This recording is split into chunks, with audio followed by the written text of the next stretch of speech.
কেইবাটাও গুৰুত্বপূৰ্ণ সিদ্ধান্ত ৰাজ্যত হ্ৰাস পালে পঞ্চায়তৰ সংখ্যা 2197 খনৰ পৰা 2194 খনলৈ হ্ৰাস পাইছে গাঁও পঞ্চায়তৰ সংখ্যা হ্ৰাস পাইছে আঞ্চলিক পঞ্চায়ত আৰু জিলা পৰিষদৰ সংখ্যা 185 খনৰ পৰা 181 খনলৈ হ্ৰাস পাইছে আঞ্চলিক পঞ্চায়তৰ সংখ্যা 420 খনৰ পৰা 397 খনলৈ হ্ৰাস পাইছে জিলা পৰিষদৰ সংখ্যা এই ক্ষেত্ৰত অনুমোদন ৰাজ্যিক কেবিনেটৰ শীঘ্ৰে প্ৰকাশ পাব পঞ্চায়ত পুনৰ্গঠন সন্দৰ্ভত প্ৰয়োজনীয় অধিসূচনা এবাৰ ৰাজ্যত আৰম্ভ হ'ব মিছন বসুন্ধৰাৰ তৃতীয় সংস্কৰণ 19 অক্টোবৰৰ পৰা আৰম্ভ হ'ব মিছন বসুন্ধৰাৰ তৃতীয় সংস্কৰণ মুখ্যমন্ত্ৰীগৰাকীয়ে আনুষ্ঠানিকভাৱে মুকলি কৰিব তৃতীয় সংস্কৰণ দ্বিতীয় সংস্কৰণৰ তুলনাত সহজ সাধ্য হ'ব মিছন বসুন্ধৰাৰ তৃতীয় সংস্কৰণ নগৰাঞ্চলৰ আইটিসকলে দাখিল কৰিব পাৰিব আবেদন 2022 চনৰ আগৰে পৰা চাহ ম্যাদী পতাত মাটি থকা ব্যক্তিও দাখিল কৰিব পাৰিব দ্বিতীয় সংস্কৰণত আবেদন নাকচ হোৱাসকলেও দাখিল কৰিব পাৰিব আবেদন এতিয়াৰে পৰা ৰাজ্যত যিকোনো ধৰণৰ ভূমিৰ শ্ৰেণী পৰিৱৰ্তন হ'ব এই ক্ষেত্ৰতো অনুমোদন ৰাজ্যিক কেবিনেটৰ একচনীয়া সকলো পত্ৰধাৰকে প্ৰদান কৰা হ'ব ভূমি পট্টা ইয়াৰ বাবে আবেদনকাৰীয়ে আদায় দিব লাগিব মাচুল গাঁৱৰ 1052খন ৰাজ্যৰ সৰ্বমুঠ 1052খন গাঁৱত বৰ্তমানে হোৱা নাই জৰীপ এই গাঁওসমূহত শীঘ্ৰে সম্পন্ন হ'ব জৰীপ ইয়াৰে 30খন গাঁৱত শীঘ্ৰে সম্পন্ন হ'ব ভূমি বন্দোবস্তি ক্ষুদ্ৰ চাহ খেতিয়কসকলক 75 বিঘা ভূমি পৰ্যন্ত প্ৰদান কৰা হ'ব 1000 টকা মাচুলৰ বিনিময়ত প্ৰদান কৰা হ'ব এই ভূমি ৰবৰ আৰু কফি কৃষকৰ ক্ষেত্ৰতো গ্ৰহণ কৰা হ'ব অনুৰূপ পদক্ষেপ সাংবাদিক বন্ধুসকল আজিৰ কেবিনেট সভাত পোন প্ৰথমেই অসমীয়া ভাষাক ধ্ৰুপদী ভাষাৰ স্বীকৃতিৰ বাবে কেবিনেটে আজি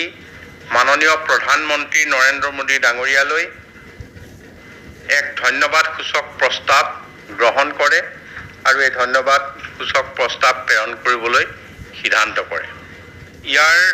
উপৰিও আজি বসুন্ধৰা 3.0 পুনৰ প্ৰৱৰ্তন কৰিবৰ বাবে আজি কেবিনেট সভাই সিদ্ধান্ত লয় ইয়াৰ আগতে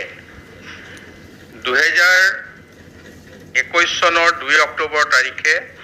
বসুন্ধৰা 1 লঞ্চ হৈছিল তেতিয়া 5,80,000 লোকৰ ভূমিৰ নথি পত্ৰ যিখিনি আছিল সেইখিনি সকলোৱে নথিভুক্ত কৰিবৰ বাবে সক্ষম হৈছিল ঠিক তেনেকে 2022 চনৰ 14 নৱেম্বৰ তাৰিখে বসুন্ধৰা 2.0 যেতিয়া শুভাৰম্ভ কৰা হৈছিল তাৰ দ্বাৰা 2,29,000 লোকে ভূমি পট্টন পাবলৈ সক্ষম হ'ল আৰু তাত 85% লোকে আছিল ST SC schedule tribe schedule কাষ্টৰ লোক আৰু তেখেতসকলে বহুদিনীয়া ভূমিৰ সমস্যা তেখেতসকলৰ সমাধান হ'ল এতিয়া বসুন্ধৰা 3.0 অহা 19 তাৰিখে পুনৰ মাননীয় মুখ্যমন্ত্ৰী ডক্টৰ হিমন্ত বিশ্ব শৰ্মা ডাঙৰীয়াই শুভাৰম্ভ কৰিব আৰু এই বসুন্ধৰা 3ত যিখিনি শুভাৰম্ভ হ'ব সেই ক্ষেত্ৰত মিছন বসুন্ধৰা 2ত বহু লোকৰ আবেদন ৰিজেক্ট হৈছিল এই যিসকলৰ আবেদন নাকচ হৈছিল সেই নাকচ হোৱা আবেদনসমূহ পুনৰ আবেদন কৰিবলৈ সুযোগ দিয়া হৈছে তেখেতসকলৰ যি সাপেক্ষে এই বসুন্ধৰা 2 আছিল তাতকৈ বসুন্ধৰা 3ত যথেষ্টখিনি চৰ্ত শিথিল কৰা হৈছে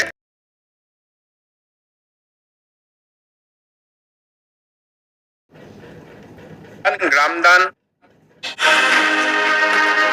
এই প্ৰক্ৰিয়া সম্পন্ন কৰাৰ বাবে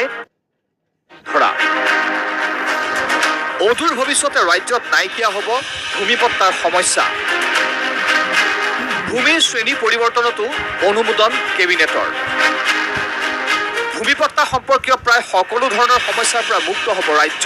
আৰু এই লক্ষ্য আগত ৰাখিয়ে 19 অক্টোবৰৰ পৰা ৰাজ্যত পূৰ্ণোদ্যমে আৰম্ভ হ'ব মিছন বসুন্ধৰাৰ তৃতীয় সংস্কৰণ